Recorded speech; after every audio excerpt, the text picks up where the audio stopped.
Em Gálatas, no capítulo 4.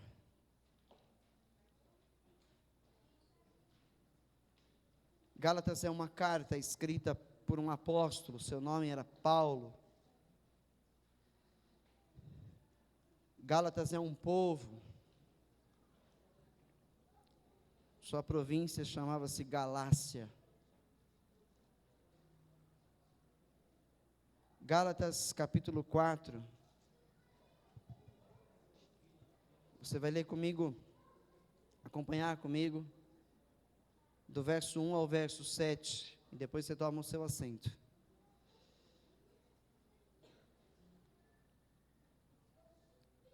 Amém?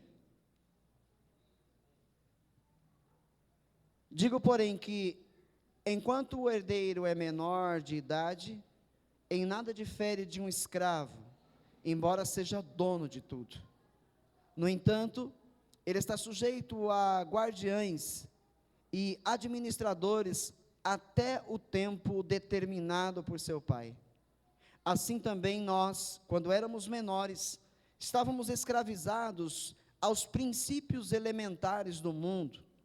Mas quando chegou a plenitude do tempo, Deus enviou seu Filho, nascido de mulher, nascido debaixo da lei, a fim de redimir os que estavam sob a lei, para que recebêssemos a adoção de filhos.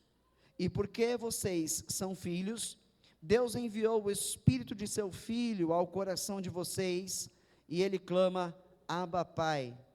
Assim você já não é mais escravo, mas filho, e por ser filho, Deus também o tornou herdeiro. Tome o seu assento. Graças a Deus. Eu vou ler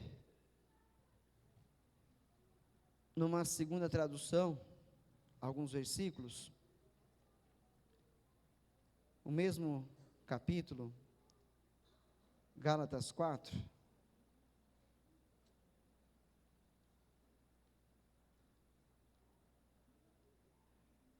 Versículo 3: Assim também nós, quando éramos meninos, estávamos reduzidos à servidão, debaixo dos primeiros rudimentos do mundo. Amém? Depois nós vamos ler mais alguns versículos aí. Eu quero que você feche os teus olhos e tenha uma conversa com o seu Pai, que é Deus, o soberano. Fale com Deus, fale com o Pai, feche os teus olhos e peça: Senhor, eu quero ouvir a tua voz, eu quero que seja a tua palavra, eu não quero que seja de homem, eu quero que seja do Senhor. Diga para Ele: Pai, em nome de Jesus, que este momento agora, Senhor, tão especial, ou o mais especial de um culto racional, que o Senhor venha falar ao nosso coração, que a palavra que é viva, Senhor, e eficaz, nos regue do seu amor, do entendimento e da sabedoria, para que nós possamos prosseguir, meu Pai, para o nosso alvo, Pai. Nós precisamos crescer, nós precisamos sair do leite, nós precisamos, meu Pai, sair do leitinho, meu Pai, racional, e irmos, meu Pai, para a maturidade. Precisamos, meu Pai, amadurecer na fé. Nós somos parte da igreja que caminha para a eternidade, Senhor. Esta igreja, Senhor, local, é parte da igreja que caminha para a eternidade. Nós precisamos caminhar para a eternidade. Nós não podemos perder, meu Pai, tempo com as coisas deste mundo, com os rudimentos dele. Nós não podemos perder tempo, meu Pai, com estas coisas, meu Pai, que o homem ensina, com as coisas que são chamadas de tradições. Pai, nós não podemos perder tempo, meu Pai, com tudo aquilo que o homem traz, meu Pai, de engano. Não, nós precisamos amadurecer, Senhor. Nós precisamos entender quem somos, precisamos entender, meu Pai, qual é o teu amor, qual é a tua vontade para nós. Precisamos entender o que o Senhor quer de nós, o que o Senhor deseja que façamos, e assim prossigamos, meu Pai, em amadurecimento para a eternidade. Em nome de Jesus, fala conosco. Diga amém. Graças a Deus.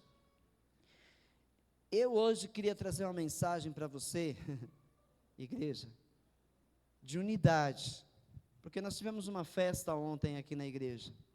Nós tivemos uma festa muito legal, foi gostoso, a gente se divertiu, a gente comeu, a gente se alegrou, né?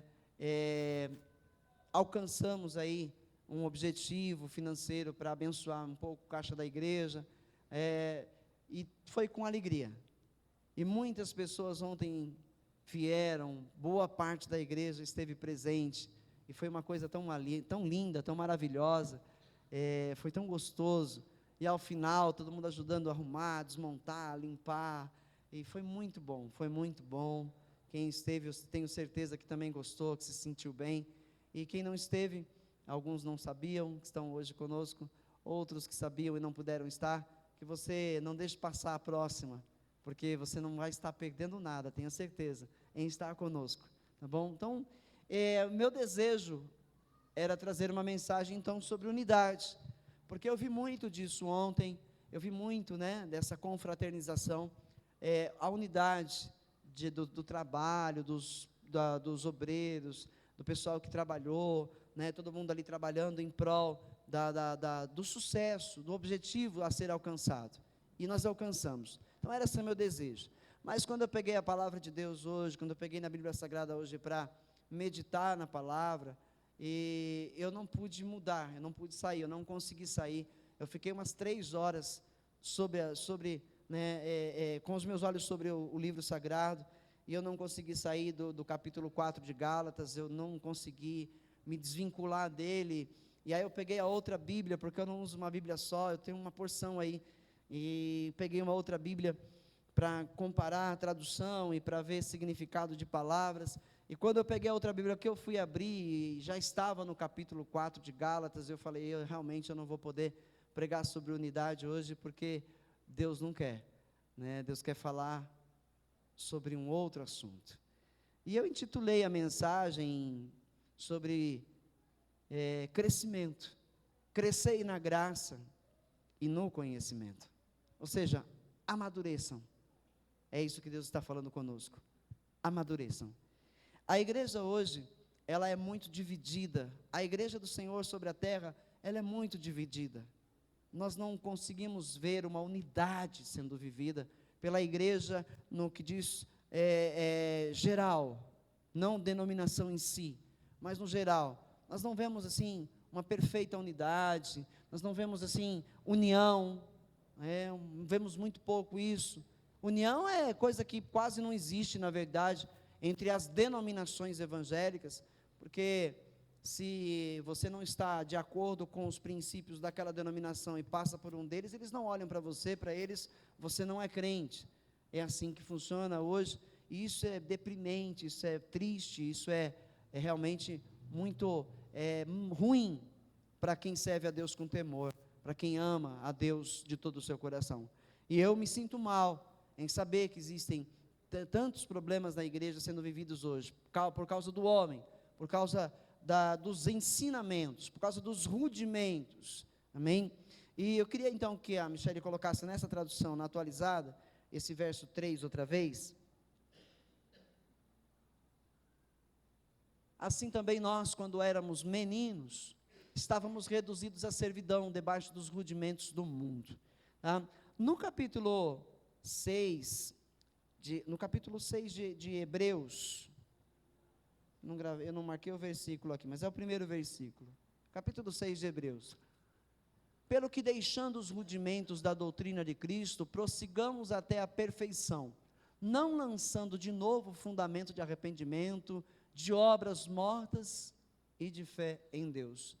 Capítulo 6 de Hebreus, essa carta, escrita por um autor desconhecido, ele diz que nós temos que deixar os rudimentos da doutrina de Cristo e prosseguir para a perfeição.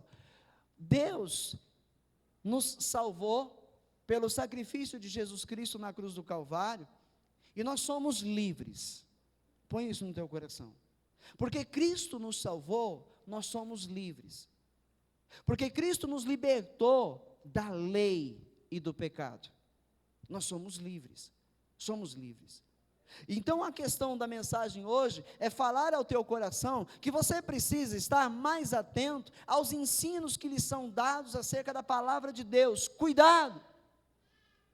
Porque os homens, com os seus ensinos, muitas vezes nos aprisionam. Nos aprisionam. Quer ver uma coisa? Eu andei lendo, peguei hoje para estudar, estudei muito.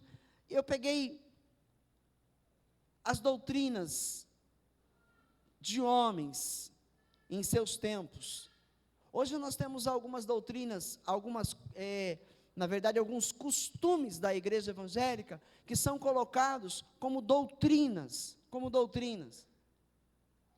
E eu fui me aprofundar, saber a origem, aonde aconteceu, por quê, como começou a ser ensinado. Então eu vou resumir e falar pouquinha coisa, porque o tempo não vai deixar eu falar de todo o estudo que eu fiz sobre isso. Mas os homens que introduziram tais ensinos na igreja evangélica, depois de algumas décadas, eles mudaram até de denominação evangélica e seguiram outras doutrinas. A única doutrina perfeita e verdadeira, que não falha e que não muda, é a doutrina que Jesus Cristo nos ensinou. Então, rudimentos, qual é o significado da palavra rudimentos? São as primeiras coisas, os primeiros ensinos. Quando a Bíblia está falando para nós em Gálatas, que nós estávamos ainda debaixo de tutores, como meninos, era como se nós estivéssemos debaixo de tutores, isso está falando sobre Velho Testamento e Novo Testamento. Quer ver lá o primeiro versículo de Gálatas 4, verso 1 em diante de novo? Vou mostrar para você Velho e Novo Testamento, e os homens levam isso para outros lados. Digo que por todo o tempo em que o herdeiro é menino, quem é herdeiro? Aquele que tem no testamento o seu nome para receber a herança do seu pai, da pessoa que vai deixar essa herança para ele. Então o herdeiro é a pessoa que tem bens a lhe serem concedidos na morte daquele que possui esses bens, tá certo? Então o herdeiro é menino, em nada difere, enquanto ele é menino, em nada difere de um servo, ainda que seja senhor de tudo. Eu sou herdeiro de uma promessa de Deus, certo? É assim, eu sou herdeiro, talvez, vamos dizer, eu tenho o meu pai, fosse vivo, e tem uma mansão, tem dinheiro, tem casa, tem tudo, eu sou herdeiro de tudo isso, mas enquanto meu pai estiver vivo, eu não posso fazer uso desses bens, dizendo, é meu, não está no meu nome ainda, entendeu? Agora, quando meu pai morre, e vai ler o testamento, meu nome está lá, então agora eu posso usufruir de tudo aquilo que estava no testamento para mim. Eu herdei agora, é meu, eu posso fazer uso. É isso, para você entender isso aqui. Mas enquanto eu não receber, eu nada vou diferenciar de quem é servo, ainda que seja senhor de tudo. Verso 2. Mas está debaixo de tutores e curadores até o tempo determinado pelo pai. Ou seja, até aqui, a Bíblia está te falando do Velho Testamento, a Bíblia está te falando da lei que foi dada a Moisés. Foi dada uma lei a Moisés, e essa lei não tem poder para salvar ninguém. Essa lei dada de Deus a Moisés, não tem poder para perdoar pecados, para salvar seres humanos. Esta lei foi dada para que fosse revelado o pecado, para que fosse colocado um freio no pecado, na vida do povo que Deus escolheu. Porque quem eram os seguidores dessa lei, senão Israel? O povo chamado de Deus, o povo de Deus no Velho Testamento. Essa lei foi dada para eles. Os outros povos pecavam deliberadamente, e para eles, pecar como não pecar era a mesma coisa. Mas ao povo de Deus, Deus falou: vocês não vão seguir esses caminhos. Vocês não vão andar pelo caminho que esse povo anda. São pagãos, adoradores de outros deuses, deuses que não podem falar, que não podem ouvir, que não podem se movimentar e que não podem muito menos abençoar ninguém. Vocês vão andar debaixo desta lei, porque eu, o Senhor, sou o teu Deus, e sou um Deus zeloso, zelo por você. Não saia do caminho desta lei, não se desvie nem para a direita nem para a esquerda. Foi essa a palavra de Deus para Israel, tá certo? E aí, no versículo 3, Assim também nós éramos meninos. Agora está falando da igreja hoje. Estávamos reduzidos à servidão, debaixo dos rudimentos do mundo. Como é que era a nossa vida antes de conhecer Jesus Cristo? Quais eram os caminhos que nós andávamos? Qual era a tua religião? O que você fazia? Em que você cria? Em que você acreditava? Então, no que você acreditava e a quem você seguia, este era teu Senhor. Este era teu Senhor. E quais eram os seus ensinos? Quais eram as suas regras? Entende? Então nós andávamos, num outro texto, desgarrados do verdadeiro Deus, como ovelhas que não têm pastor. Tá certo? 4. Mas vindo a plenitude dos tempos, ou seja, a totalidade desse tempo, chegou o tempo, há um tempo determinado por Deus, para a vinda do Messias, que é Jesus Cristo. Então quando chegou esse tempo, quando Jesus veio ao mundo, é chegado esse tempo, veio então, Deus enviou o seu Filho, nascido de mulher, nascido debaixo da lei.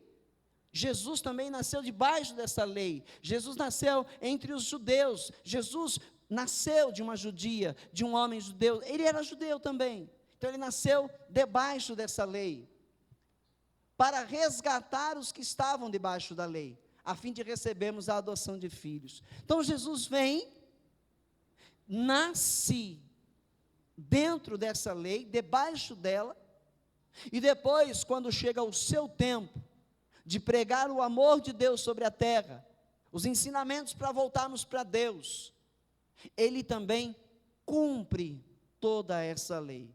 Essa lei o ser humano comum, nenhum ser humano jamais poderá cumprir. Não se pode fazer uso dessa lei, não se pode querer obedecer nada dessa lei, porque se nós formos querer obedecer essa lei, nós vamos deixar de lado o que Jesus fez por nós, e agora seremos obrigados a cumprir essa lei, e se nós formos determinados a cumpri-la, nós vamos morrer tentando, e nunca vamos alcançar. Entendeu? Então Jesus cumpriu essa lei, ele foi o único ser humano da terra que nunca pecou, que obedeceu cada ponto, cada vírgula, cada tio da lei, nunca errou, então cumpriu essa lei por nós, quando sacrificado, quando crucificado na cruz do Calvário, ali, ele diz, está consumado, está pago, aqueles a quem meu Pai me der, estão livres, estão libertos, porque eu já paguei pelos seus pecados. Então eu sou livre, você é livre. Entendeu isso? Entendeu? Somos livres. Eu vou entrar aqui na questão dos costumes dos homens, que são comparados à doutrina, levam esses ensinos humanos, né, a se equipararem com a doutrina dada por Jesus Cristo. E esses homens dizem, está feito, é assim que tem que ser, ninguém pode duvidar, e ninguém pode fazer o contrário, porque se fizer o contrário, você está em pecado e vai para o inferno. Entenderam? Vou ler mais um pouquinho, verso 8. Outrora, quando não conheceis a Deus, servieis ao que por natureza não são deuses. Agora, porém, que já conheceis a Deus, ou melhor, sendo conhecidos por Deus, como tornais outra vez a esses rudimentos fracos e pobres, aos quais de novo quereis servir? Fomos libertos lá na cruz do Calvário, Jesus pagou pelo nosso pecado, somos livres, oh glória, entreguei minha vida para Jesus, eu sei que agora meu nome está no livro da vida, sou um dos salvos, por que é que eu vou voltar para trás agora? Eu tenho que prosseguir, eu tenho que ir para frente, eu não tenho que voltar para trás mais, eu não posso mais me deixar levar pelos ensinamentos humanos, enganosos, que querem de novo me aprisionar. Querem de novo me aprisionar. Você talvez não esteja entendendo muita coisa ainda, mas você vai entender. Você vai entender. Amém? Como vocês voltam outra vez a esses ensinamentos elementares, rudimentos, Pô, muda a tradução de novo, muda para a NVI. Princípios elementares. Como é que vocês estão voltando àqueles mesmos princípios elementares? Princípio elementar, o que é isso? Rudimentos, o que é isso? Vou explicar com mais profundidade. Por exemplo, no Velho Testamento, tudo o que é ensinado são princípios elementares. Tudo o que o Velho Testamento ensina para nós, acerca da lei de Moisés, acerca do culto, da adoração, da maneira de servir, da maneira de não pecar, de escapar, da maneira de pagar com sacrifício disso ou daquilo, tudo isso são chamados de princípios elementares. Era feito lá no Velho Testamento sacrifício de animais. Lá no Velho Testamento havia uma arca que representava a presença de Deus. Dentro dela ficavam as tábuas dos 10 mandamentos. Ainda lá também ficava o cajado de Arão. Lá tinha uma porção do maná. Existia um templo feito por mãos humanas, chamado de tabernáculo, que era montado e desmontado de tempos em tempos, quando o povo tinha que mudar de lugar, segundo a vontade de Deus, e cada uma daquelas coisas tinha um significado, e Deus requeria um culto, segundo a sua vontade, totalmente especificado na palavra. Não podia falhar, não podia errar, tinha que servir a Deus exatamente como os livros da lei mandavam. Deuteronômio, Levíticos, Números, tinha que seguir a Deus ali, o Êxodo, tinha que fazer exatamente como Deus mandava, usar o que Deus mandava usar. Se era esse tipo de flor, tinha que ser esse tipo de flor. Se fosse esse tipo de madeira, tinha que ser esse tipo de madeira, porque se fosse de outra forma, você já estaria em pecado e condenado. E muitas das leis levavam o homem ou a mulher à morte, por apedrejamento, por enforcamento, tantas outras mortes que havia, entendeu? Então, estas coisas todas, tabernáculo, os utensílios, o castiçal, a arca da aliança, o véu, tudo são chamados princípios elementares. Princípios elementares. Não são a realidade de Deus, são sombra de uma realidade de Deus. Entende? Então, vamos lá, um pouquinho.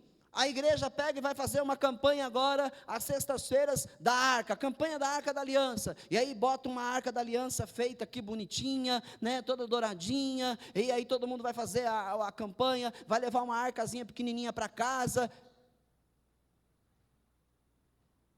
Como é que estão voltando aqueles mesmos princípios elementares?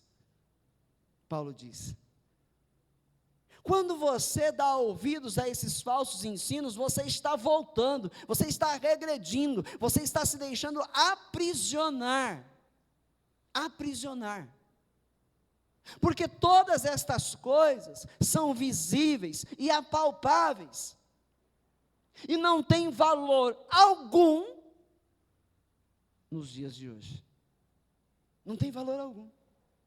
A única coisa que tem valor num culto cristão, que é visível, que é apalpável, é a Bíblia Sagrada. É a Bíblia Sagrada, seguido do pão, que representa o corpo de Cristo na ceia, e do suco da vide, que representa seu sangue, e do batismo nas águas. Fora isso, todas as outras coisas que a igreja usa, visíveis e apalpáveis, não tem valor nenhum. Por que o meu cuidado na campanha de sexta-feira em falar da pulseirinha?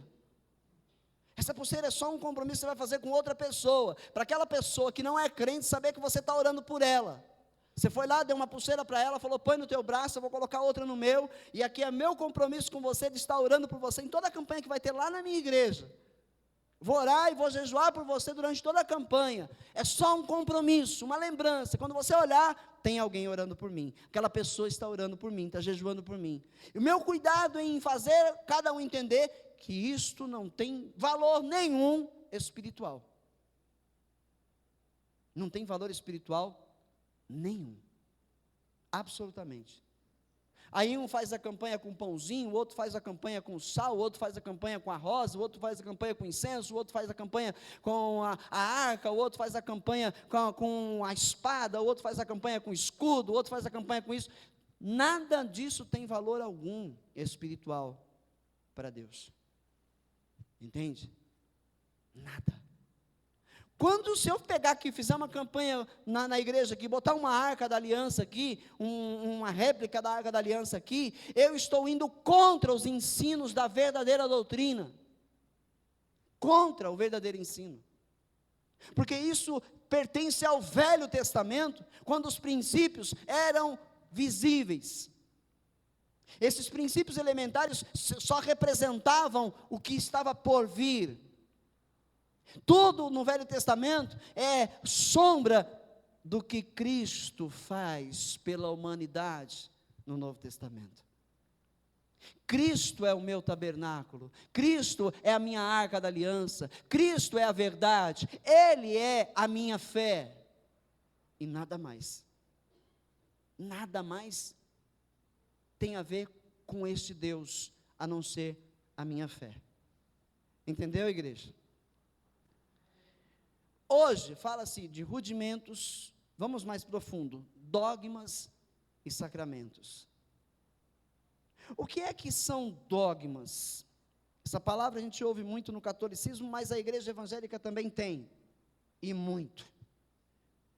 Dogma é um termo de origem grega que significa literalmente o que se pensa é verdade.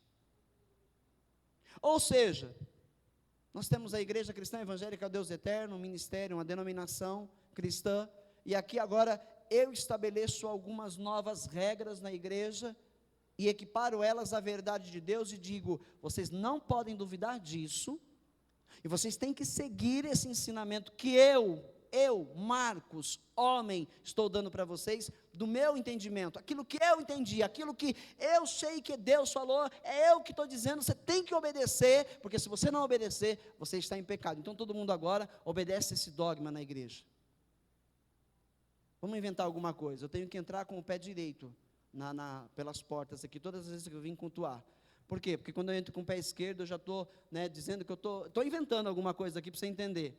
Eu entro com o pé esquerdo, eu diria para você, quando você entra com o pé esquerdo, você não está honrando a presença de Deus nesse lugar. Então você tem que entrar com o pé direito. Então você vai entrar com o pé direito, porque o pastor ensinou que tem que entrar com o pé direito. E se entrar com o pé esquerdo, tem que voltar para trás, pedir perdão a Deus, falar com o pastor que cometeu essa falha, e aí o pastor te perdoa no nome de Jesus, então você volta e entra com o pé direito. Isso é um dogma.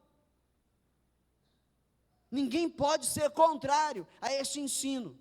Se for ao contrário, está em pecado, em rebeldia com a denominação. Isso é um dogma.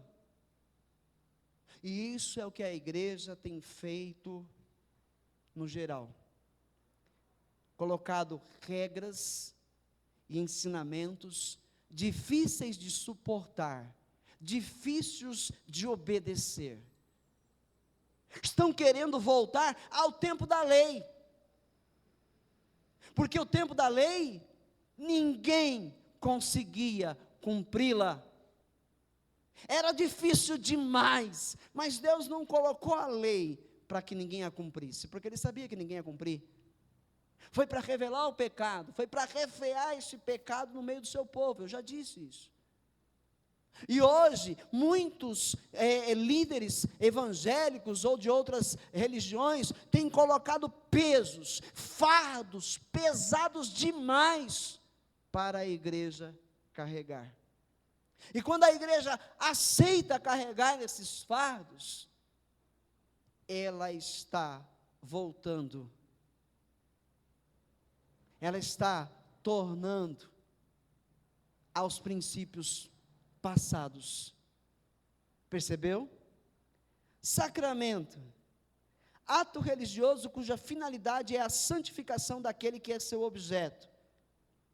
Para os cristãos, na maioria os protestantes, só é sacramento para eles o batismo e a ceia. Para os católicos são 7: batismo, confirmação, que seria a crisma, eucaristia, que é a hóstia, tomar o momento da hóstia lá, da ceia, penitência, extrema unção, ordem e matrimônio. Esses são os sacramentos. Mas, como assim? Então, a ceia e o batismo. Bom, se eu não participar, então eu estou em pecado. Se eu falhei uma ceia, estou em pecado, vou para o inferno, porque era um momento santo em que eu não participei. Não.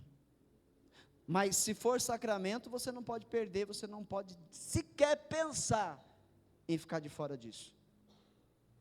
Tem que faltar no trabalho, se tiver que trabalhar naquele dia, se for viajar, tem que desmarcar a viagem, porque é um sacramento, você tem que participar.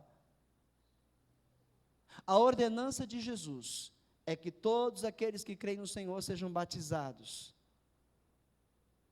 e participem da ceia, é a ordenança. E quando nós vamos participar da ceia, nós temos que fazer por amor, com consciência, entendê-la, saber o que ela significa, porque isso é ser participante. Não é um ato de rotina, não é um ato, como que eu poderia denominar? Não é uma coisa assim, do cotidiano, que não é algo mecânico. A ceia não pode ser uma coisa mecânica, porque se ela for uma coisa mecânica, então nós estamos longe de nos aproximarmos de Deus. Se é mecânico para nós isso, estamos longe de nos aproximar de verdade do nosso Deus. Entende? A ceia é algo que tem que estar no meu coração e no seu coração, de tal maneira que quando vai se aproximando, eu já esteja preocupado. Senhor, esta semana vai ter o culto da ceia, é um momento de reflexão, é um momento de memória, é um momento de relembrar a morte do meu Salvador, é um momento de eu renovar, Senhor, a minha fé, meu Pai, nesse sacrifício de Cristo pela minha vida. É um momento entre eu e o Senhor, é particular entre eu e Deus. É algo que tem que estar no nosso coração assim. Entendeu? Rudimento, as coisas visíveis. A igreja atual, a realidade é que ela está totalmente baseada em ordenanças e princípios da própria carne. Essa é a verdade. Sabe uma coisa que eu não ia falar não desses negócios aqui, mas eu vou ter que falar e pedir para você prestar muita atenção, porque senão você vai sair daqui fazendo tudo errado.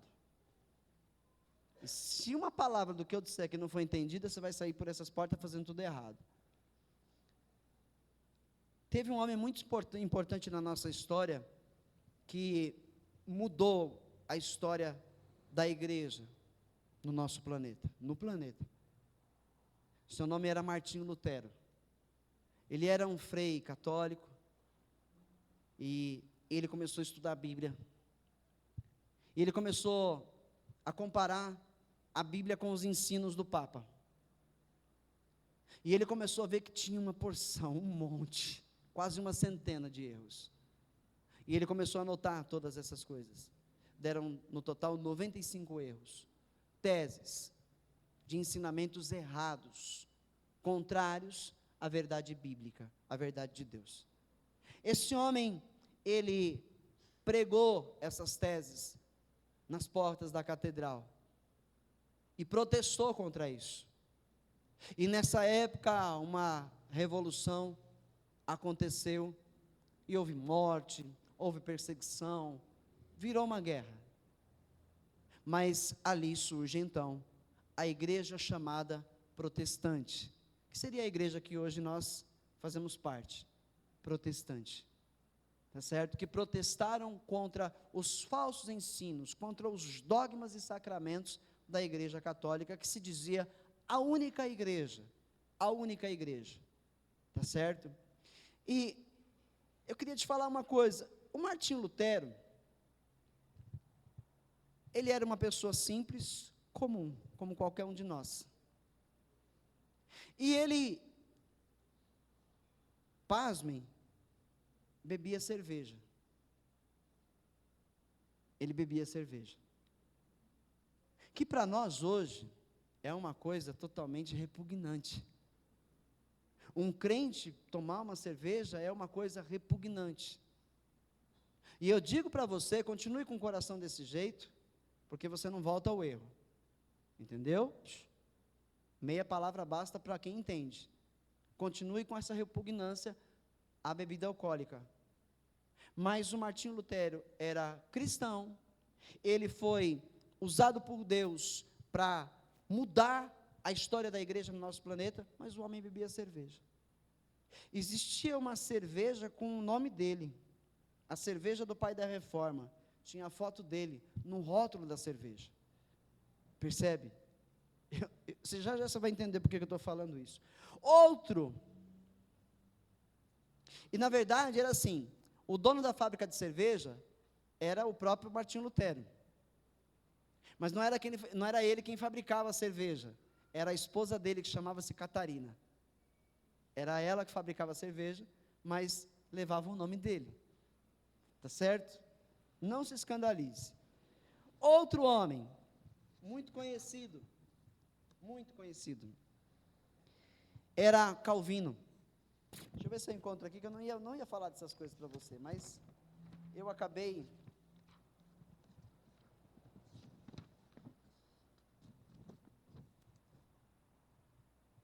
Calvino, vou falar do outro aqui que está mais fácil, que eu encontrei. Ah, sim, o Calvino recebia um pagamento, né, de um trabalho dele, em dinheiro, e uma parte do pagamento que o Calvino recebia, ele recebia em vinho. Então, parte do pagamento dele é vinho, e Calvino era a marca de uma cerveja europeia, usava o nome dele na época, em homenagem a ele, e ele não recriminava ninguém por isso, entendeu? Só para você saber um pouquinho. Tem um outro homem famoso no meio evangélico, talvez os cristãos que não fazem teologia, que não estudam teologia, então pouco a pouco vão conhecer esse nome. Spurgeon. O nome dele era Charles Spurgeon, né, pastor Javier? Esse camarada, era um pregador pentecostal. Ele fumava charuto. Esse Spurgeon é um cara muito respeitado pelos teólogos. E ele tinha aquele, charuto, não era cachimbo, charuto. Ele fumava charuto. Pregador do evangelho, tá? O príncipe dos púlpitos, Spurgeon, era fumador de charutos e virou marca, um outro momento cultural da história, tá certo? Eu só quero que você compreenda uma coisa, não estou dizendo que é certo, eu estou contando a história destes homens, e entre esses homens, tem um camarada que inventou a doutrina de usos e costumes na igreja. Entre eles está esse homem, ele chama-se Otto Nelson. É com os pentecostais, no momento da Assembleia de Deus, que o proibicionismo do movimento de temperança delta deita suas raízes no Brasil. Eu acho que eu pulei um aqui. O camarada fez um concílio com a igreja evangélica, sua denominação, e colocou o seguinte: é proibido o homem com cabelo crescido dentro da igreja, o homem não pode deixar o cabelo crescer. É proibido o uso de traje masculino por parte dos membros ou congregados do sexo feminino, mulher não pode usar calça, tá certo? Uso de pinturas nos olhos, unhas e outros órgãos da face, corte de cabelos por parte das irmãs, membros ou congregados, as mulheres não podiam cortar o cabelo, sobrancelhas alteradas, você não podia pintar uma sobrancelha ou colocar, as mulheres colocam uns negocinhos que ela fica maior, né? Uso de mini saias e outras roupas contrárias ao bom testemunho da vida cristã, uso de aparelho de televisão, convindo a abster-se tendo em vista a má qualidade da maioria dos seus programas, abstenção, né, a essa que justifica, inclusive, por conduzir os eventuais problemas de saúde, e o uso de bebidas alcoólicas. E foi uma cartilha de 8 itens de proibição na igreja. É legal o crente beber? Hã? Por quê? Hã? A palavra é essa, escandaliza. Outra coisa, o crente beber é muito perigoso, porque ele pode gostar tanto da coisa, que perde o controle, e se torna um alcoólatra, entendeu? E aí você está indo, caminho contrário ao de Deus, está descendo uma ladeira. Mas o que o camarada entendeu, é que deveria ser proibido, não pode, é proibido. Mas a Bíblia Sagrada me ensina que nada pode ser feito por violência, nada pode ser feito, né, por imposição, por violência, obrigatoriamente não pode. A Bíblia não me proíbe a nada, a Bíblia diz para mim assim: tudo me é lícito, mas nem tudo me convém. Eu tenho que ser ensinado pela palavra de Deus a fazer o bom uso desta sabedoria e entender o que é bom para mim e o que é ruim para mim.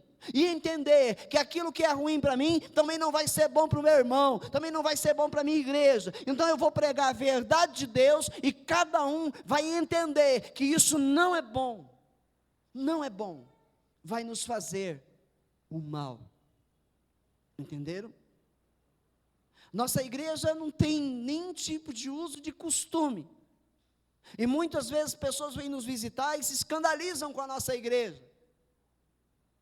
Mas a questão é que a nossa igreja, nela se prega a palavra de Deus, e os seres humanos que vêm aqui e ouvem a palavra de Deus, são pessoas inteligentes, são pessoas que sabem discernir a mão direita da mão esquerda, que sabem muito bem o que é certo e o que é errado, depois que uma mensagem lhe é pregada. Depois que a mensagem é pregada ao coração da igreja, ela sabe o caminho que ela deve tomar, e se ela não tomar esse caminho, ela saberá que está no erro, e vai descendo a ladeira. Entendeu? Falar que você não pode mais isso, não pode mais aquilo, não pode aquilo outro. E o pior não é isso, que nós enfrentamos mais problemas, porque quando pessoas se convertem em nosso meio, elas vão ser batizadas lá fora, os outros crentes falam para ela que essa igreja não serve para ela, porque ela já vai ser batizada, aceitou Jesus, já vai ser batizada. Está errado, você precisa deixar isso, precisa deixar aquilo outro, precisa fazer dessa forma, fazer daquela, você não pode ir para o batismo. Então nós temos um grande problema de pregar para as pessoas, mostrar a palavra de novo para ela, para que ela não volte ao rudimento do mundo, aos ensinos falsos, que afastam as pessoas de Deus, da verdade. Nós, igreja, precisamos compreender uma coisa: nós somos salvos por Jesus, nós não somos salvos por mérito, daquilo que nós fazemos ou deixamos de fazer. Nós somos salvos porque o Filho de Deus morreu na cruz do Calvário por nós. É por isso que nós somos salvos.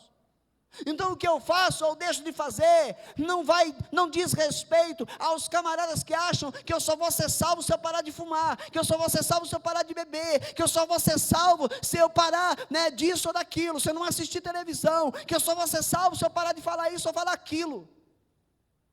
Eu sou salvo porque Jesus Cristo morreu por mim.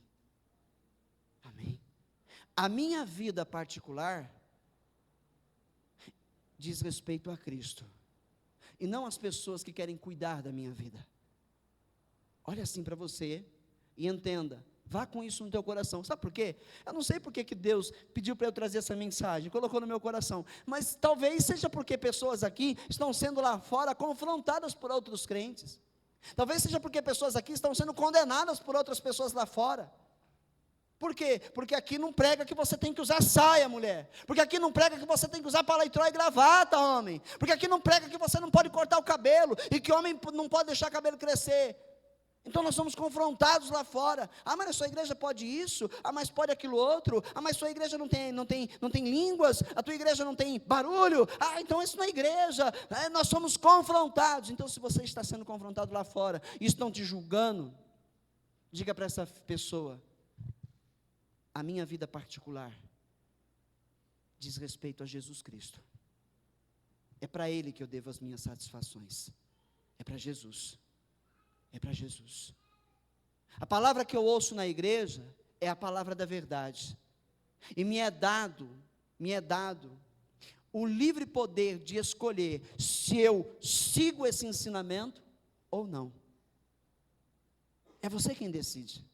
Se você vai ouvir, vai dar ouvidos e praticar ou não. Claro que eu vou te abraçar, vou conversar com você, vou falar: meu irmão, vá por aqui, minha irmã, vá por ali, faça dessa forma, faça, mas eu não vou dizer, você tem que fazer, e se você não fizer, você não faz parte da nossa igreja. Não, eu vou orientar você, e você vai tirar as suas próprias conclusões, porque o Espírito Santo de Deus, eu creio, habita na minha vida e habita na sua vida. E quando eu lhe disser algo que é a verdade de Deus, essa verdade de Deus vai alegrar o teu coração. Essa verdade de Deus vai trazer paz ao teu coração. E essa paz que veio ao teu coração é o Espírito de Deus que está dizendo: faça assim, seja assim. Você pode, você consegue. É o Espírito de Deus testificando essa verdade. Testificando essa verdade. Amém? Nós fomos na Argentina há uns anos atrás, eu e minha esposa, e participamos da ceia, e a ceia era vinho. Eu não sabia, aí a gente foi lá, está na fila, muita gente, mais de 2.000 pessoas, um templo enorme, e a gente foi lá, pegou o pão, aí depois pegou o cálicezinho, tomamos o cálice, desceu rasgando, o negócio esquentou tudo, eu falei: nossa, é vinho. E por isso eu saí falando mal da igreja? E por isso eu saí criticando, e por isso, não. É o costume deles. Uma igreja de milhares de pessoas salvas, tiradas das drogas, tirados do alcoolismo, servos de Deus. A igreja lá na Argentina cresce a cada dia. A cada dia. O vinho na ceia não mudou nada na vida daquelas pessoas. Entendeu? Quando nós compreendemos que não diz respeito a nós vamos viver melhor. Nós vamos viver melhor. Eu não tenho que criticar a igreja de ninguém, eu não tenho que criticar a vida cristã de ninguém, eu não tenho nada a ver com a vida de ninguém, eu preciso cuidar da minha vida. Diga para você mesmo: eu preciso cuidar da minha vida, porque eu vou dar contas da minha vida para Deus. Da minha vida. Aí os homens vão e inventam essas coisas e introduzem como leis dentro da igreja, e tem que ser assim, e tem que ser assado, se não fizer é pecado. Sabe o que acontece com esses homens aqui? Introduziu essa octágoga, lei de 8 mandamentos, na igreja histórica, Assembleia de Deus. Um outro veio e fez algumas mudanças, e deu uma refrescada, porque o fardo estava muito pesado.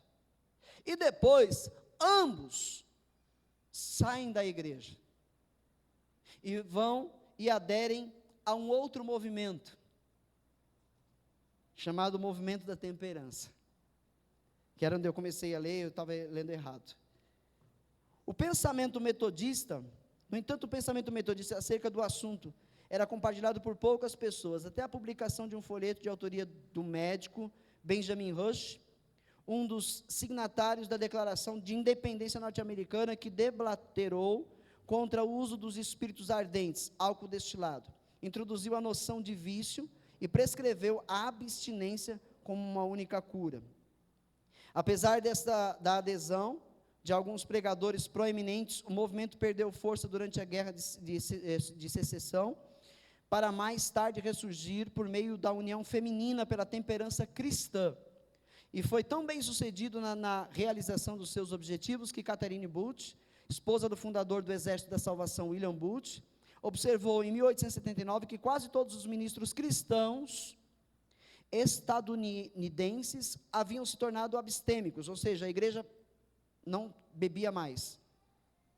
Então, até 1800 e alguma coisa, e algumas bolinhas, não era proibido beber. O crente bebia. Com certeza tinha crente que dava trabalho, porque devia se embriagar, né? Com certeza. Não era proibido, ninguém pregava como proibição, certamente acontecia. Mas a palavra de Deus não estava mandando proibir. A palavra de Deus estava mandando orientar, dar auxílio a essas pessoas, ajudá-las, abraçá-las, cooperar com a libertação delas, e não proibir. Mas hoje é mais fácil proibir, não é? Não é mais fácil dizer não pode isso, não pode aquilo outro, do que chegar nas pessoas e trabalhar, e orientar, e mostrar para essas pessoas o porquê que isso não é bom, o porquê que isso vai trazer problemas dentro do lar. Não é mais fácil? Não, vamos proibir logo, acabou, a gente não tem que ficar aí perdendo tempo com ninguém. Mas o trabalho de discipulado na vida das pessoas deve ser algo prazeroso na vida de um crente. Quando você tem a oportunidade de abraçar alguém, de conversar com esse alguém, e de falar para ele da verdade de Deus, e dar para ele o seu carinho, e dizer para ele que você entende, que você compreende, e não aponta o dedo para ele, isso é prazeroso, porque essa pessoa realmente, ela está sendo conduzida a sair do erro. Mas outros dizem, é proibido e acabou. Em determinadas igrejas, se uma moça entrar com uma mini saia, ninguém vai olhar para a cara dela. Ninguém se aproxima dela. Ela entra e sai como se não tivesse sido vista por ninguém. E quando ela dá as costas, o comentário é um só. Ficam falando mal da vida da moça. E essa moça pode estar descendo ao inferno, porque ninguém a abraçou, porque ninguém a amou, porque ninguém a perdoou, porque ela ainda não tinha o conhecimento da verdade. Entendeu?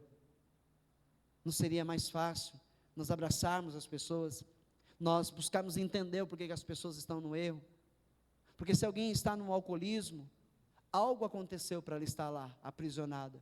Se alguém está nas drogas, alguma coisa muito ruim certamente aconteceu para ela estar nas drogas. Não seria melhor a gente abraçar essas pessoas e dar a elas o amor, dar a elas a palavra de Deus, para que elas possam ser resgatadas desse buraco, desse lamaçal, do que condená-las, do que dizer que elas vão para o inferno?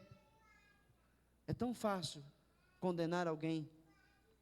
Por que as pessoas acham tão difícil ajudar a alguém a sair do erro? Amém, igreja? Eu me perdi tudo aqui com meus papéis. Estou todo perdido aqui.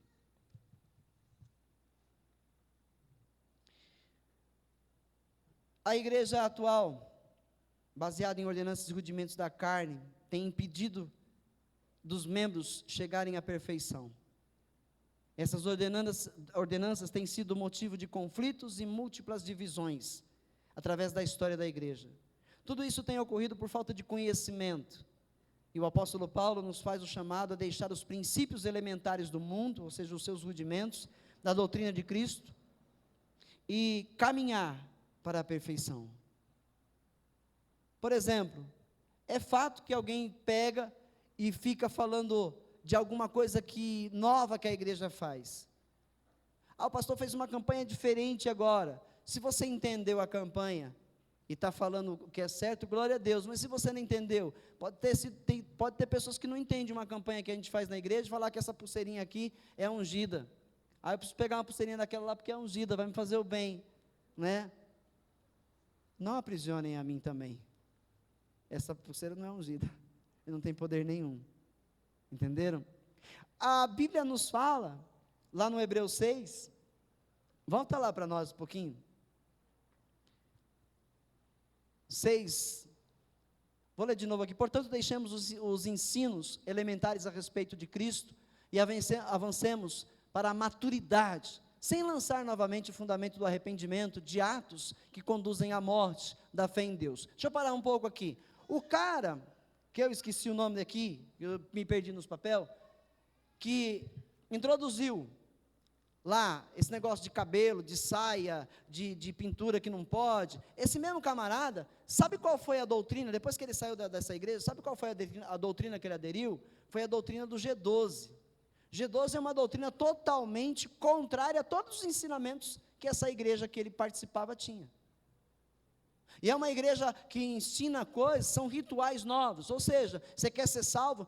Quem tem problema com dor de cabeça aqui? Deixa eu ver. Oh, tem bastante gente aqui, hein? Sabe o que é que você está assim? Você está em pecado, meu irmão. Só para você entender o que a doutrina do G12 prega. Não é pecado. Tá certo? Quem está endividado aqui? Quem tem dívida para pagar aqui? Vixe, vocês estão tudo amaldiçoados. Né? Vocês estão tudo em pecado. Crente não é para passar por problema financeiro. Isso é o que a doutrina G12 diz. Entenderam? E essa doutrina também, ela é fortificada pela teologia da prosperidade. Né? Se você está com problema financeiro, alguma coisa está errada. Se você está com dor de cabeça, está tendo alguma enfermidade, você está em pecado, alguma coisa está errada. Porque crente é para viver, né, conquistando, crente é para viver em vitória, crente não é para passar por problemas. São essas doutrinas. Entenderam? E se você tem dor de cabeça, meu irmão, bem-vindo ao clube. Se você tem problemas financeiros, meu irmão, bem-vindo ao clube. Bem-vindos à realidade da vida sobre a terra amaldiçoada por Deus por causa do pecado.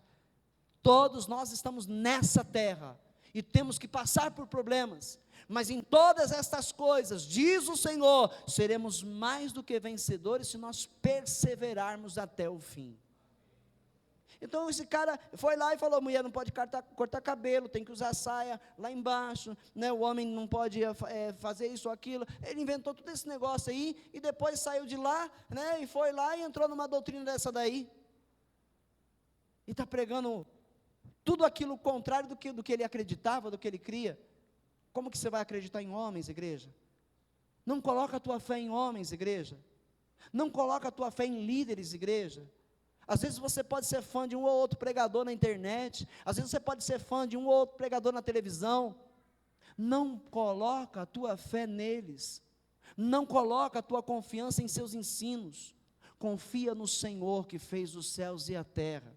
Confia em Jesus Cristo, que morreu por você na cruz e perdoou os teus pecados, e escreveu o teu nome no livro da vida. Confia neste Deus, que fez a promessa de que Cristo vai voltar e levar a sua igreja para estar na eternidade com Ele, em novos céus e nova terra. Confia neste Deus, igreja. Não se deixe aprisionar. Daqui a pouco, né, vira e mexe, eles conseguem ganhar dos crentes que estão aí aprendendo a verdade. Vira e mexe, algum é enganado. Né? Porque lá na minha igreja tem uma campanha poderosa, a gente sai, pega lá, né, toma um banho com sabonete ungido lá, e as enfermidades do corpo vai tudo embora. Igreja, isso é prisão, isso é afastar você de Deus, isso é afastar você da verdade, porque a nossa fé não é no sabonete, a nossa fé não é em toalhinha, a nossa fé não é em perfume, a nossa fé não é no azeite, a nossa fé não é em fitinha, a nossa fé não é em rosa, a nossa fé não é na água em cima da televisão, a nossa fé é em Jesus Cristo, que é o autor e o consumador dela. A nossa fé é invisível, a nossa fé não é apalpável, a nossa fé é naquele que pode todas as coisas. Entendeu? Não se apegue às coisas do mundo, às coisas visíveis que você pode tocar. Estas coisas não têm poder nenhum para salvar, não tem poder nenhum para abençoar. Mas eu vou aqui, eu vou abençoar isso aqui, vou orar e você vai levar para a tua casa. Põe lá dentro, todo mal vai embora. Cai fora disso, meu irmão, em nome de Jesus. Você tem que aprender a orar, você tem que aprender a confiar em Deus. Você tem que entender que quando você ora, a tua oração tem poder se você crê em Deus. A tua oração tem poder. Pastor, trouxe aqui a roupa do meu filho para você orar por ela, pastor. Minha mamãe, papai, creia no Senhor Jesus e ore a Ele, interceda pelo teu filho, pela tua filha, confia, porque Deus vai tirá-lo das trevas já já. Você não precisa de amuleto, de nada aí passado na fogueira, ou seja lá o que for, para acontecer alguma vitória na tua vida. As tuas vitórias serão alcançadas através da fé, da verdadeira fé, que remove as montanhas de lugar. Amém, igreja? Amém.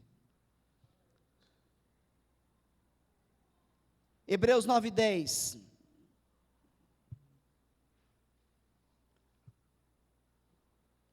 Falando dos rudimentos do mundo, eram apenas prescrições que tratavam de comida e bebida e de várias cerimônias de purificação com água. essas ordenanças exteriores foram impostas até o tempo da nova ordem. Muda essa tradução para mim, por favor. Tempo da reforma. Tá certo? Sendo somente no tocante a comidas e bebidas e várias abluções, umas ordenanças da carne, impostas até um tempo de reforma. Está falando sobre as coisas que eram usadas como rituais no Velho Testamento. Todas as ordenanças de Deus no Velho Testamento eram coisas que deveriam ser usadas até o tempo da reforma. E qual é o tempo da reforma? Quando Jesus Cristo vem na plenitude dos tempos. Você não precisa fazer uso de mais nada disso. Tem crente aqui que come carne de porco? Ou melhor, mudar a pergunta. Tem crente aqui que não come carne de porco porque tem medo de ser pecado? Tem algum aqui? Porque se você conversar com um adventista do sétimo dia, e ele falar para você, perguntar para você que você come carne de porco, e você falar que come, ele vai falar que você vai para o inferno. Porque a Bíblia proíbe comer carne de porco no Velho Testamento, na época das ordenanças que tinham apenas representações do que estava por vir. Era apenas sombra. Entendeu, igreja? Não vamos misturar as coisas e entender que nós temos que viver o Velho Testamento. Nós temos que viver os ensinos de Jesus Cristo, pois foi Ele quem veio cumprir todas as coisas para nos levar para a glória de Deus. Tá certo? Amém? Colossenses 2, 16 e 17. Estou quase concluindo aqui. Portanto, não permitam que ninguém os julgue pelo que vocês comem ou bebem, ou com relação a alguma festividade religiosa, ou a celebração das luas novas, ou dos dias de sábado. Não permitam, estas coisas são sombras do que haveria de vir. A realidade, porém, encontra-se em Cristo. Nós vamos fazer aqui a festa agora dos tabernáculos na igreja, vamos fazer agora a festa da purificação, vamos fazer a festa de Pentecostes, não!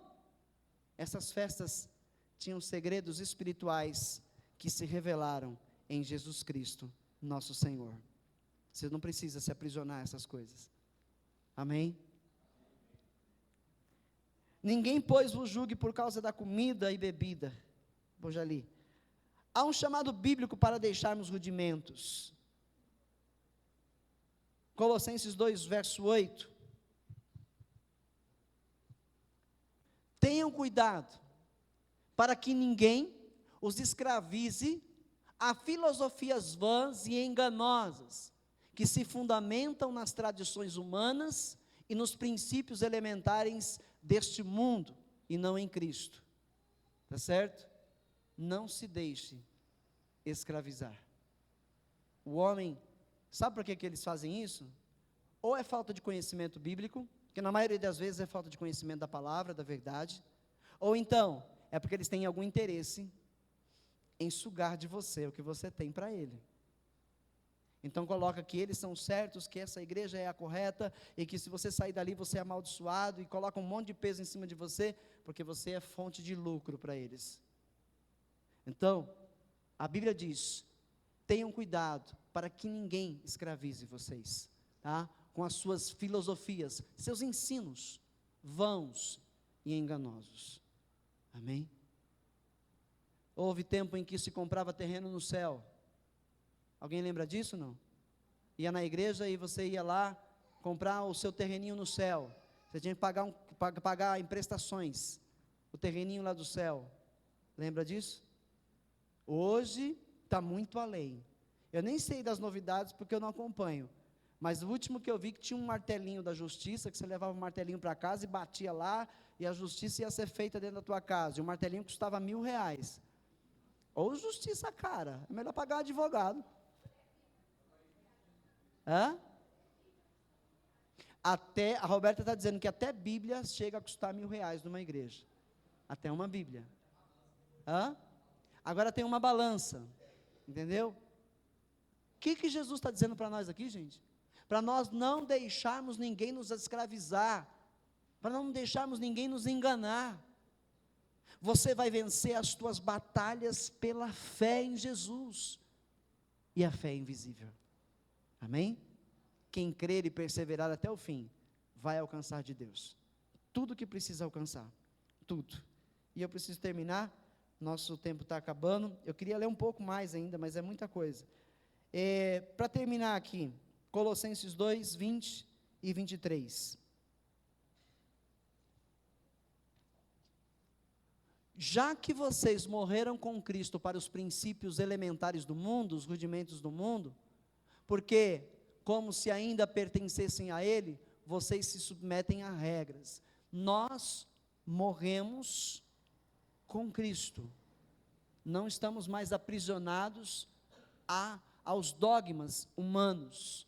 Essas regras têm de fato aparência de sabedoria, com sua pretensa religiosidade, falsa humildade e severidade com o corpo, mas não tem valor algum para refrear os impulsos da carne. O G12 ensinava assim: você faz um encontro de 3 dias, vai ter um encontro de 3 dias com Deus. Então todo crente tem que ir, todo novo convertido tem que ir nesse encontro de 3 dias. Então a igreja vai lá, prepara, aluga ônibus, aluga uma chácara para homens, uma chácara para mulheres, porque não pode ir no mesmo lugar, né? Se estiver no mesmo lugar tem que estar bem separado. E aí vão lá, faz um encontro, e nesse encontro de 3 dias você está liberto. Você não tem mais nenhum problema, você agora está liberto, está sarado, está curado, agora está tudo resolvido, seus problemas já não existem mais. Eu só saí da igreja onde me converti por causa disso, porque eles trouxeram esse ensino, e eu já tinha muita intimidade com a Bíblia, para ir nesse encontro. Eu já tinha muito conhecimento, não sou melhor do que ninguém, mas eu tinha já um conhecimento aqui da questão, porque eu fazia um seminário, eu estudava, e a Bíblia Sagrada falou comigo muitas vezes. Então eu saí da igreja, e todas as pessoas que eu conheci na época, eu e minha esposa, eram líderes, eram professores de escola dominical, professoras de escola infantil da igreja, eram líderes de ministérios de dança, de louvor nessa igreja. Aqui está o Grimaldo e a Regina, que te lembra disso, né? Eles estão lá, o Grimaldo balançou a cabeça, ele esteve conosco lá. Todas essas pessoas, praticamente todas, participaram do encontro, e alguns meses depois, não sei o que aconteceu, essas pessoas regrediram, e aquilo que parecia uma libertação, revelou-se numa grande prisão. E essas pessoas, 2 moças se tornaram lésbicas e tiveram envolvimento com outras mulheres. Uma das moças, que era uma líder num outro ministério lá dentro, no dia do encontro, uma serva de Deus, uma moça temente ao Senhor, ficou endemoniada. Pode um crente cheio do Espírito Santo ficar endemoniado? Ela ficou endemoniada. Adiante, ela se separou do seu marido. Eles são separados hoje. Percebe? Tantas histórias de pessoas que eram pessoas fervorosas na fé, que eram pessoas que trabalhavam ganhando almas, uma igreja saudável, e que caíram no engano de falsas doutrinas e desceram à prisão outra vez. Percebe? Cuidado, igreja, cuidado. Eu sei que tem cristãos entre nós que congregam na nossa igreja, que às vezes assistem programas evangélicos, que às vezes fazem uma visitinha numa outra igreja. Cuidado, cuidado. Pastor, por que você não faz assim, assim, assado? Olha, pastor, por quê, irmão? Não, porque eu vi lá numa outra igreja que é assim. Sai fora disso, meu irmão. Sai fora daquilo, minha irmã. Entenda uma coisa: o que tem que acontecer aqui, nesta igreja, é Deus o autor, é Ele quem vai nos dar, é Ele quem vai trazer ao meu coração, ao coração da liderança, e as coisas vão acontecer por intermédio dEle, e não por cópia. Não vamos copiar ninguém, não precisamos copiar ninguém, precisamos viver pela fé, ouvir a verdade, a palavra de Deus é a verdade, e aí você vai desfrutar de uma vida saudável na presença de Deus, sem enganos, sem escravidão. Amém? Amém? Graças a Deus. Terminei de ler? Vamos encerrar aqui. Se eu tiver oportunidade, eu trago algo mais sobre isso, porque é uma pregação, na verdade, complexa. Falar da lei e falar da graça. Eu nem cheguei direito a falar da graça, né? É um pouco complexa. Então você precisa ter sede e querer mais. Por que você não aproveita e começa a vir na escola dominical? Né? Que a gente pode sentar, conversar, você pode perguntar, e a gente vai lá, bate papo e vai aprofundando, e pega aqui, pega ali, e vai na concordância. É bem mais gostoso. Amém? Então a palavra de Deus hoje veio trazer ao teu coração. Cresça na graça e no conhecimento de nosso Senhor e Salvador, Jesus Cristo. Cresça na graça, cresça no conhecimento. Não se deixe escravizar mais, tá bom? Não se deixe levar. Porque fulano foi lá e recebeu aquele negócio e a vida dele melhorou. Não cai nessa. Parece aos olhos que a coisa é boa, mas depois a coisa é feia, tá bom? Fique de pé, em nome de Jesus.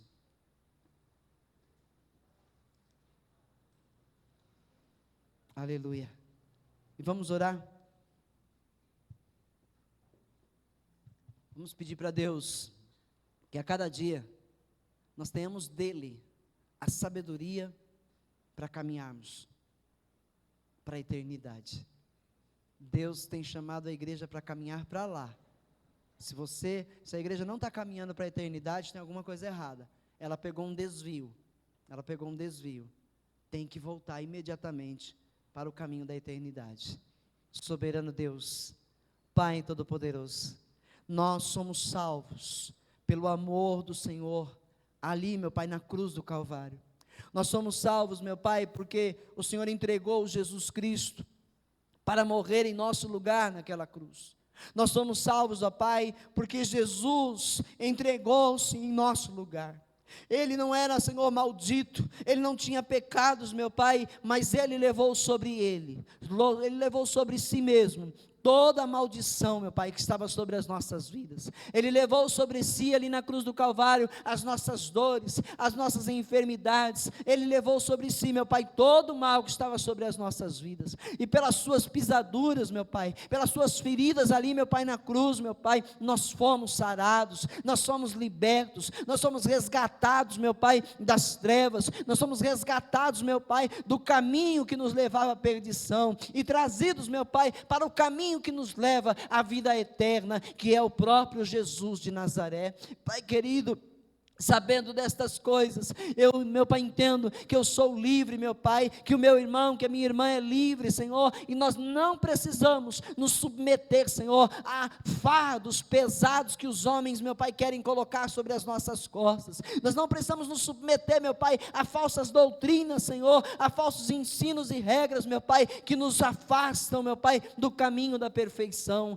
A igreja, o caminho da perfeição é o amor de Deus sendo vivido por cada um de nós. O caminho da perfeição é nós vivermos o amor de Deus, é nós vivermos o amor de Cristo, é nós entendermos que estamos todos juntos nessa, que nós não somos melhores do que ninguém, e que todos nós carecemos a cada dia da misericórdia do Senhor, para prosseguir nesta caminhada até a eternidade. Pai, perdoa os nossos pecados, Pai, perdoa, Senhor, as nossas falhas, que também são pecados, perdoa, Senhor, os nossos erros, que também são pecados, meu Pai, e nos conduz a cada dia pelo caminho da verdade, meu Pai, que a cada dia os nossos ouvidos sejam aguçados em ouvir a verdade, meu Pai, e assim praticar esta verdade, meu Pai. Todo crente que é salvo, todo crente que sabe que Jesus o salvou, sente a necessidade de ser bom, sente a necessidade de fazer o bem. Todo crente salvo sente a necessidade, meu Pai, de amar, de perdoar. Todo crente salvo, meu Pai, não vai cruzar os braços, não vai desistir da caminhada,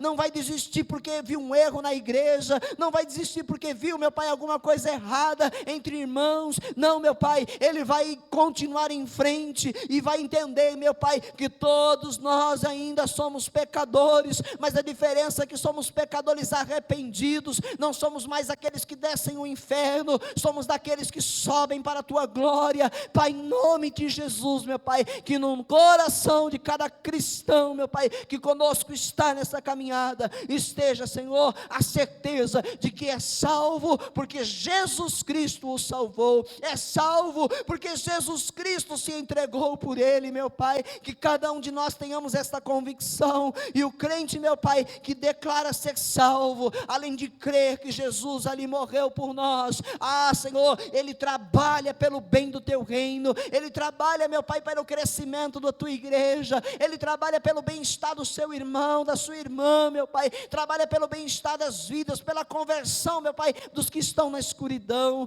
Pai, em nome de Jesus, meu Pai, que no coração do crente, a cada dia, habite o teu Espírito Santo, e assim sejamos conduzidos no caminho da verdade, até a eternidade, para podermos gozar, meu Pai, da vida eterna que nos foi preparada, que nos foi conquistada, que nos foi comprada na cruz do Calvário, por Jesus nosso Salvador.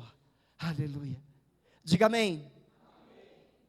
Diga para o seu irmão: você é salvo, se você crê em Jesus Cristo, de todo o teu coração. Amém?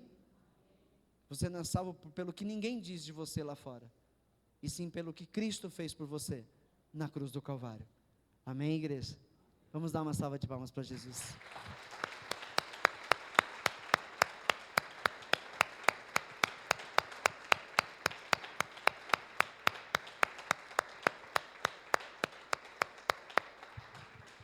Graças a Deus. Toma o seu assento só um instantinho.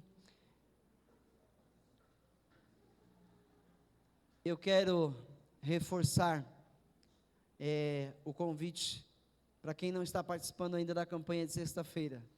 Nós estamos numa campanha onde está intitulada O Poder de uma Oração. Esse é o tema da nossa campanha, o poder de uma oração.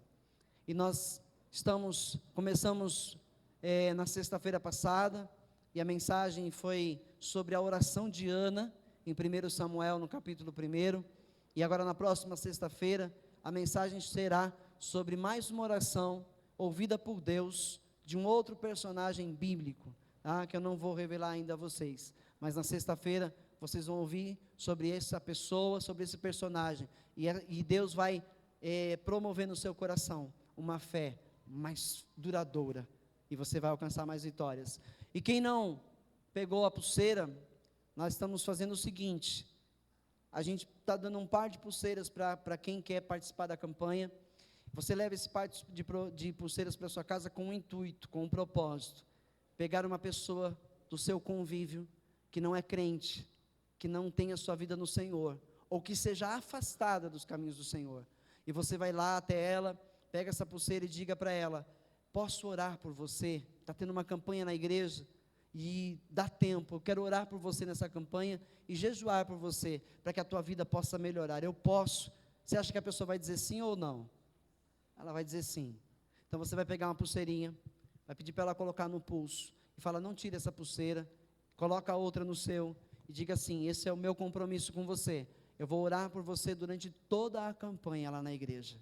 Todas as vezes que você olhar para essa pulseira, lembre-se que eu estou orando por você, que eu estou pedindo a Deus pela sua família, pelo seu lar, pela sua saúde. Lembre-se disso. Isso vai fazer um bem a essa pessoa, porque ela não vai conseguir se esquecer disso. Quando ela bater o olho na hora do banho, pegar, alguma hora que ela for fazer alguma coisa que bater, poxa, aquela pessoa disse que está orando por mim. E quando as coisas começarem a acontecer, porque se você orar de verdade pela pessoa, coisas vão acontecer a favor dela, e quando essas coisas começarem a acontecer, essa pessoa vai logo lembrar: com certeza é a oração de fulano, com certeza Deus está ouvindo a oração dele. Imagine o bem que isso vai fazer a essa pessoa. Quando chegar a última semana da campanha, você vai dizer: olha, essa semana está terminando a campanha, e no domingo, sexta-feira termina, e no domingo vai ter um culto especial na minha igreja, e é o culto do amigo, e você é o amigo que eu escolhi, é claro, porque eu orei por você durante todo esse tempo. E essa pessoa não vai dizer não para você, ela vai vir à igreja, e no culto que ela vier, Deus vai continuar a trabalhar no seu coração, e coisas vão acontecer, e essas vidas serão salvas, em o nome de Jesus, e os afastados se reconciliarão, em nome de Jesus, tá bom? Vou pedir para o Mateus, veja lá com a mamãe onde estão as pulseiras, não sei se estão aqui as pulseiras, E antes de você ir embora, você que quer participar, vai pegar com os obreiros aí e vai levar para casa, tá bom? Vai custar R$1.000 cada par de pulseira. Se você quiser pagar em 2 vezes, tudo bem, não tem problema, né? Misericórdia.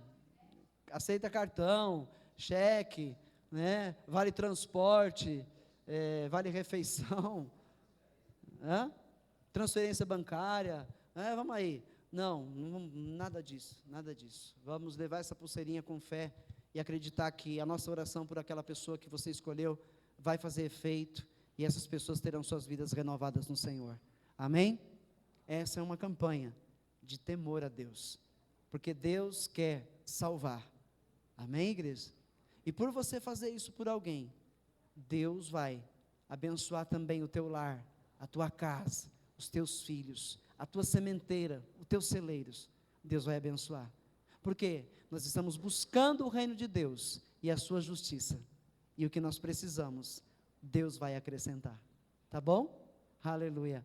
Então, na semana, amanhã, das 20 horas até as 21, estarei em oração por todos vocês, junto com algumas das irmãs aí que estão comigo na oração. Quem mais tiver o desejo, esteja aqui conosco às segundas-feiras, das 8 às 9, 1 hora de oração, já em prol também dessa campanha. Na terça-feira o culto às 20 horas, venha e seja abençoado, não se contente apenas com um culto na semana. Na sexta-feira, a campanha, sexta-feira, não falte, se você ainda não participa, vem, não tem problema, pega já na segunda-feira, na próxima sexta-feira, firme em nome de Jesus, tá? No domingo, vai ser o culto da Santa Ceia, então a ceia pela manhã, às 9h30 da manhã, seria hoje, tivemos a festa ontem, adiamos para o domingo que vem, né? E numa outra igreja que eu passei também, mudar o culto da ceia era ir para o inferno também, não podia mudar o culto, né? Tinha que ser naquele domingo, era santo, né? Todo dia é santo, porque eu vivo na presença de Deus, tá certo? Então domingo que vem, 9h30 da manhã, o culto da Santa Ceia, avisem os outros irmãos, não esqueçam, estejam aqui, porque esse culto é uma ordenança de Jesus, e faça-o com sabedoria, é um culto racional, amém?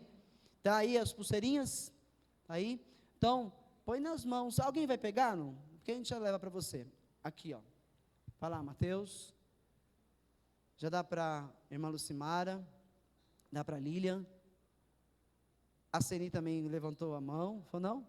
Ah, não, você já está com uma. Quem mais levantou a mão aqui? Quem mais? Desse lado aqui, mais alguém?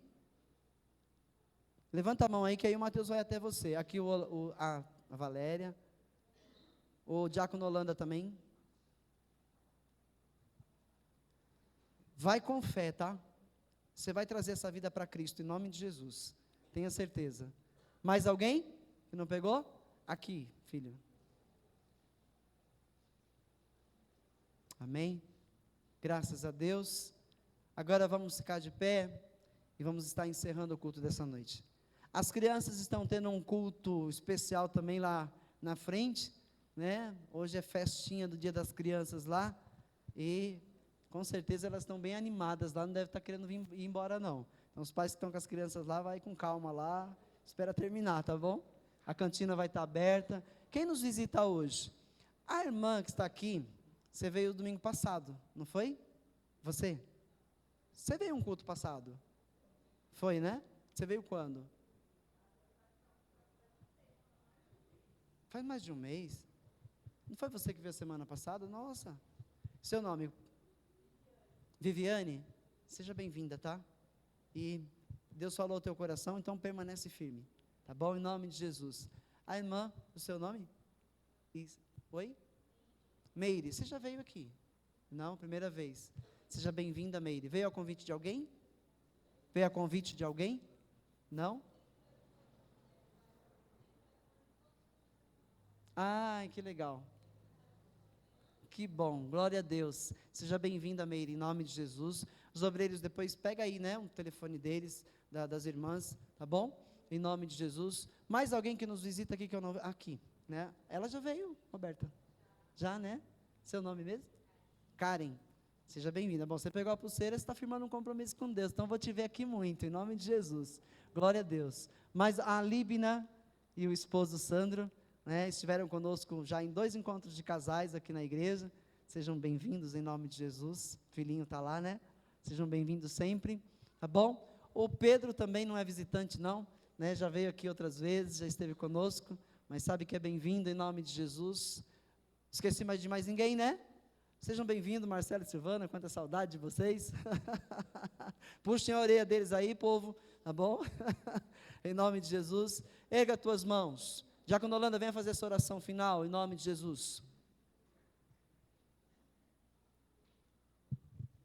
A paz do Senhor, igreja, amém? Então vamos agradecer ao Senhor por mais um momento, né? Soberano Deus, Pai querido e amado, em nome do Teu Filho Jesus, Pai, estamos aqui, Senhor, te agradecendo por essa noite, Senhor, que o Senhor trouxe para essa palavra, e que essa palavra possa impactar em nossos corações, e que nós possamos ser alimentados, em nome de Jesus Cristo, Pai, venha operando na vida de cada um, Pai, e esses que fizeram, Pai, esse voto, Pai, nessa campanha, para trazer aquelas vidas que estão afastadas do Teu caminho, aqueles que ainda não te conhecem, Pai, que essa campanha possa ser, Pai, uma campanha que traga muitas vidas para o Teu reino, em nome de Jesus. Vem fortalecendo cada coração, Pai, que estão a frio, Pai, na fé, faz com que nós possamos estar fortalecendo a cada um, em nome de Jesus, Pai, pois a Tua palavra fala, que quando um estiver caindo, o outro venha segurar em sua mão, Pai, para que possamos caminharmos juntos, em nome de Jesus, Pai, o Senhor dá ordem a seus anjos, para que nós possamos caminhar firme, em nome do Teu Filho Jesus Cristo, Pai, nos dá força, nos dá entendimento, nos dá sabedoria, e que nós possamos, Senhor, todos os dias te buscar a Tua presença, aprender mais e mais de Ti, todos os dias, Pai, ao levantarmos, ao sairmos aos nossos trabalhos, aos nossos deveres do dia a dia, Senhor, e que nós possamos, Senhor, sempre estar te buscando, Pai, a cada momento, Pai, a cada caminhar, toda hora, Pai, que nós possamos se aproximar de qualquer pessoa, não importa quem seja, como o Senhor falou, que nós fôssemos e pregássemos o Teu Evangelho a todo o mundo, Senhor, faz com que nós possamos ser como aqueles discípulos que o Senhor separou, Pai, como o Senhor ungiu, faz com que nós possamos ser mais um, Pai, mais um que possa fazer diferença nesse mundo, faz com que nós possamos ser espelho, Senhor, aos olhos daqueles que olham diferente para nós, faz com que eles possam, Pai, se espelhar e procurar sentir o desejo, sentir o anseio, de procurar buscar, conhecer esse Deus que transforma, esse Deus que dá vida, e faz, Senhor, também com que nós possamos trazer, Pai, só o bem para cada um que deseja te conhecer, em nome de Jesus, e que nós tenhamos uma semana abençoada, nós possamos, Senhor, ir para nossos lares, nossas casas, e possamos continuar, Senhor, sempre, Pai, buscando conhecer cada dia mais e mais a Tua palavra, Senhor, e que essa semana já possamos, Pai, trazer algo que possa edificar o Seu nome, em nome de Jesus, Pai, abençoa cada um, em nome do Pai, do Filho e do Espírito Santo, amém, Jesus. Graças a Deus. Estenda as suas mãos. Que o amor do eterno Deus, Pai e Criador de tudo e de todas as coisas, que a graça salvadora do Senhor Jesus Cristo, que na cruz do Calvário se entregou por nós, e que a comunhão do Espírito Santo e as suas consolações sejam conosco todos os dias, enquanto houver vida sobre essa terra. Diga amém. Amém. Dê uma salva de palmas para Jesus.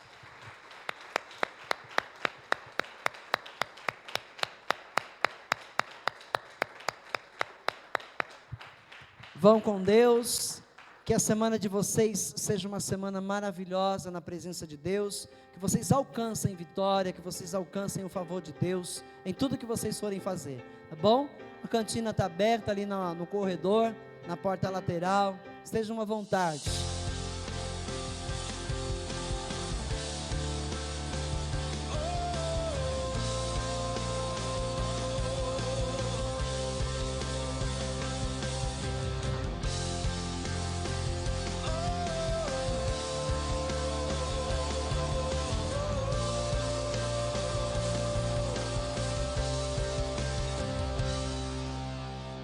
Fé posso clamar,